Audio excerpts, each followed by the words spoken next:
ప్రియులారా, ప్రభు మనలను కరుణించి జ్ఞాపకం చేసుకొని మరొక నెలను మనకు అనుగ్రహించిన హేతువును బట్టి మనం ప్రభువును స్తుతించి ఆయనను జ్ఞాపకం చేసుకొని మనం ఆయనను గణపరిచి ఆయన సన్నిధిలో కృతజ్ఞతాస్తుతులు చెల్లించి విజ్ఞాపన చేయుటకు వీలుగా ఈ సమయమందు ప్రభు పాద సన్నిధిలోనికి మనం వచ్చి ఉన్నాం. అందువలన ఈ హేతువును బట్టి ప్రభువునకు మనం కృతజ్ఞతాస్తుతులు చెల్లించుచు ఆయనను గణపరచుదాం. దేవుని వాక్యంలో నుండి మనం కొన్ని మాటలను ఈ సమయమందు మనము చదువుకుందాం. కీర్తనల గ్రంథము కీర్తనల గ్రంథము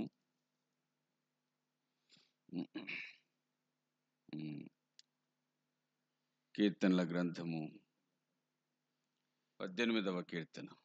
కీర్తనల గ్రంథము 18వ కీర్తన 29వ వచనము మనము చదువుకుందాం.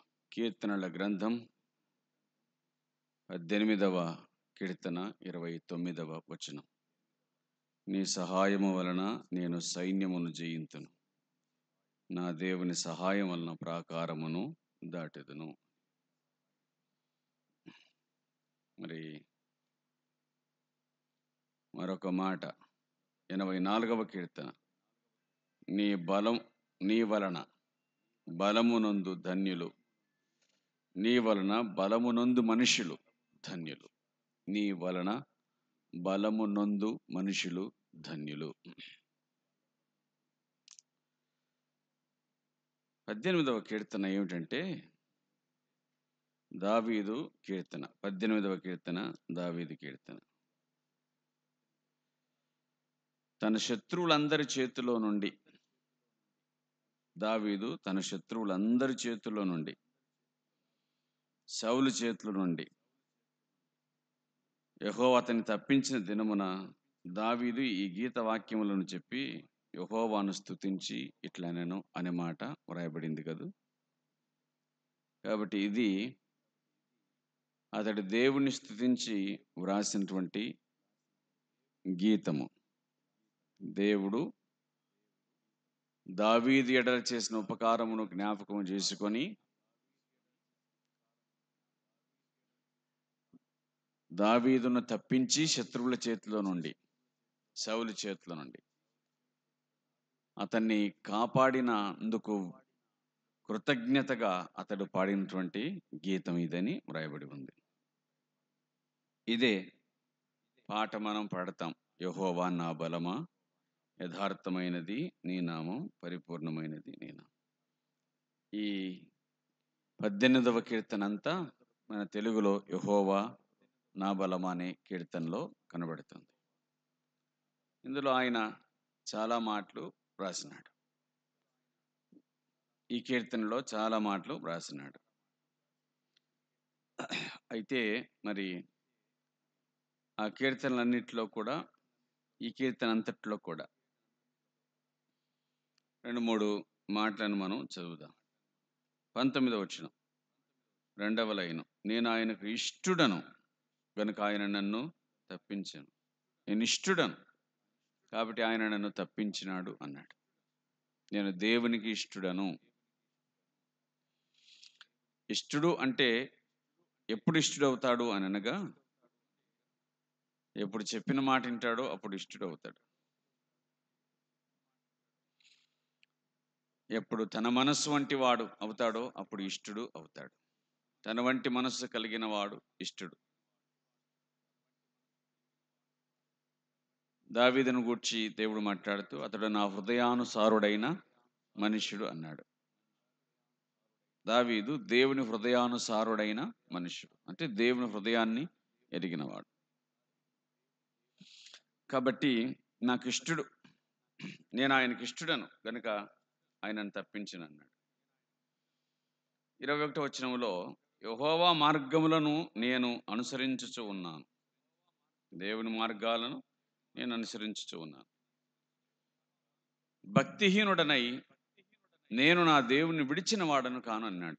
భక్తిహీనుడు అంటే దేవుణ్ణి విడిచిపెట్టినవాడు. భక్తిహీనుడు అంటే భక్తి ఉంటుంది కానీ కొంచెం తక్కువ ఉంటుంది. రక్తహీనత అంటే రక్తం ఉంటుంది కానీ కొంచెం తక్కువ ఉంటుంది. అవునా? అట్లా అనుకోవచ్చు. అది కాదు ఇది. ఇదేమిటనంటే సంపూర్ణంగా భక్తిహీనుని యొక్క లక్షణం ఏంటంటే దేవుణ్ణి మర్చిపోయేటోడు భక్తిహీనుడు. దేవుణ్ణి విడిచిపెట్టినవాడు భక్తిహీనుడు. భక్తిహీనుడు అంటే ఇంకేమి లేదని భక్తిహీనుడు అని. షుగర్లెస్ అంటే ఏమని అర్థం? షుగర్ లేదని అర్థం. అవునా? కాబట్టి భక్తిహీనుడు అని అంటే భక్తి లేదని అర్థం. భక్తి లేదంటే కారణం ఏంటి? దేవుణ్ణి విడిచిపెట్టినాడని. భక్తిహీనుడు అంటే దేవుణ్ణి విడిచిపెట్టినాడని. ఇది ఆయన దేవుడు తన శత్రువుల చేతుల నుండి విడిపించిన తర్వాత రాసిన కీర్తన కదా. అంతగా శత్రువుల మధ్య జీవించుతూ ఉన్నప్పటికీ కూడా ఎందుకు నాకు ఇది, ఎందుకు నాకు ఈ బాధ, ఎందుకు ఇంతమంది శత్రువులు, నేనేం తప్పు చేసినానని శత్రువులు, నాలో ఏం తప్పు ఉంది ప్రభువా అని అట్లా తన మీద తాను జాలి పడలే. ఒక వ్యక్తి నేనేం చేసినాను, నేనేం తప్పు చేసినాను, నాదేం తప్పు ఉంది అని అంటుంటే కనుక తన మీద జాలి పడుతున్నట్లు అన్నమాట. ఇక్కడ నా నా తప్పే ఉందని జాలి పడలేదు. పైగా దావీదు ఏమంటున్నాడంటే, నా జీవితంలో ఏమి సంభవించినా కానీ అది నీ చిత్తమే కదా దేవా. అందుకే నేను భక్తిహీనుడనై నిన్ను విడిచిన వాడను కాను.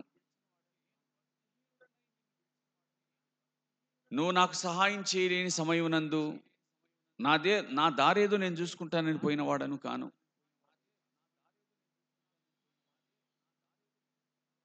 నీ సహాయము నాకు చేదుగా ఉన్నా దాన్ని నేను ఆరగించినాను. నీ సహాయము నాకు చేదుగా ఉన్నా నేను దాన్ని ఇష్టపడ్డాను. నీ సహాయం తీపిగా ఉన్న దాన్ని తిన్నాను. కాకపోతే తీపిగా ఉన్నప్పుడు బాగా తిని ఉంటాడు, చేదుగా ఉన్నప్పుడు కొంచెం ఇబ్బంది పడి ఉంటాడు. అంతేకాని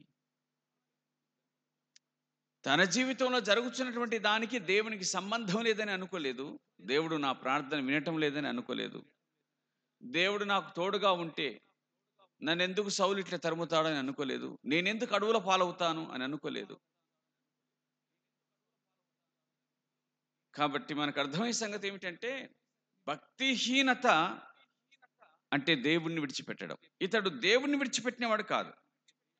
అక్కడ అన్నమాట, నీ మార్గములను నేను అనుసరించుచు ఉన్నాను. యెహోవా నీ మార్గములను నేను అనుసరించుచు ఉన్నాను అన్నాడు. కాబట్టి 29వ వచనం చదివినామే, నీ వలన నేను సైన్యం వలన సైన్యాన్ని జయిస్తారు, నేను మాత్రం నీ వలన జయిస్తాను. సైన్యాన్ని సైన్యం జయిస్తుంది, కానీ నేను మాత్రం నీ వలన సైన్యాన్ని నేను జయిస్తాను అని అన్నాడు. నా దేవుని సహాయము వలన ప్రాకారమును దాటుతాను. నా దేవుని సహాయం వలన నేను ప్రాకారాన్ని దాటుతాను. నా దేవుని సహాయము అన్నాడు. కాబట్టి భక్తిహీనుడనై నిన్ను విడిచిపెట్టి భక్తిహీనుల సహాయం కోరినవాడను గాను.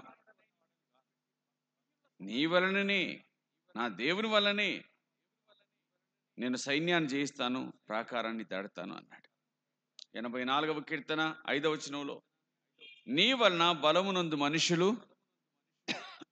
ధన్యులు, నీ వలన బలమునందు మనుషులు ధన్యులు, వారు నీ యొద్ద బలమును పొందుచున్నారు అనే మాట వ్రాయబడి ఉంది. నీ వలన బలమునందు మనుషులు ధన్యులు అంటే దేవుడు బలపరిచిన మనుషుడు ధన్యుడు, దేవుడు స్థిరపరిచిన మనుషుడు ధన్యుడు. కాబట్టి మన ఆశ కూడా ఏమిటనగా ప్రభు వలన, ఆయన సహాయము వలన దాటుకుంటూ వస్తున్నాం, జయిస్తూ వస్తూ ఉన్నాం. ఆయన కృప వలన ఆయన సహాయం వలన దాటుతూ వస్తున్నాం, జయించుకుంటూ వస్తూ ఉన్నాం. అందువలన దేవునికి కృతజ్ఞతాస్తుతులు చెల్లిస్తున్నాం. సరే ప్రియులారా, మరి ఆయన చేసిన మేలు ఉపకారం చాలా గొప్పది, శ్రేష్టమైనవి. ఆయన ఇంతవరకు మనల్ని కరుణించి కాపాడినాడు, సహాయం చేసినాడు. దేవునికి కృతజ్ఞతాస్తుతులు చెల్లించబద్ధులమై ఉన్నాం. 108వ కీర్తన 13వ వచనంలో, 108, 13లో మేము దేవుని వలన శూర కార్యములను జరిగించదాం. దేవుని వలన మేము శూర కార్యములను జరిగిస్తాం. దేవుని వలన గొప్ప కార్యములను జరిగిస్తాం, పరాక్రమ కార్యములను మేము జరిగిస్తాం అని అన్నాడు. దేవుని వలన బలమునందు మనుషులు ధన్యులు. ఆయన సహాయం వలన ప్రాకారములను జయింతురు, పట్టణములను జయిస్తారు. ఇది ఆయన కృప. మనల్ని ఇంతవరకు నడిపించి దాటుకొని వచ్చినాడు. 2 నెలలు గతించి 3వ నెల ప్రవేశానికి ప్రభు మనలను చేర్చినాడు. అందుని బట్టి దేవునికి కృతజ్ఞతాస్తుతులు, స్తోత్రాలు మరియు వందనాలు తెలియజేస్తూ ఉన్నాం. మనం కూడా ప్రభువును స్తుతించి గణపరుద్దాం. కొన్ని నిమిషాలు, మరి దీర్ఘంగా కాకుండా కొన్ని నిమిషాలు ప్రభువును స్తుతించుతాం. ఆ తర్వాత మరి ప్రార్థనలోనికి మనం వెళ్దాం. ప్రభువును స్తుతిద్దాం. ప్రేరేపించబడినటువంటి వారు సహోదరులలో మరి యొక్క 2 సహోదరులలో 2 చాలు. ప్రభువును